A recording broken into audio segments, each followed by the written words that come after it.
我有一個問題咧，就係我成日都活喺個後悔中間，喺我嘅生活裏面成日都後悔。其實我諗我最主要做咗一樣嘢，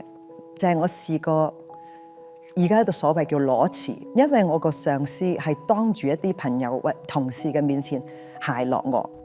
所以我覺得佢根本唔尊重我，我點可以跟一個咁唔尊重我嘅上司做工啫？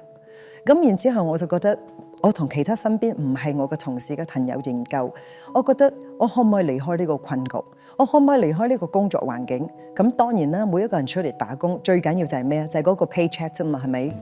咁我計過條數，我覺得我可以容許自己有一段時間慢慢揾另外一份工。咁我嗰日朝頭早就返到公司，我直接通知 HR， 我會即刻離開。咁當然 HR 有問過我點解會咁樣做，我亦都好間接話咗俾佢聽，因為呢一份工令我發揮唔到我嘅長處，同埋我受唔到一定嘅尊重，咁我就離開咗啦。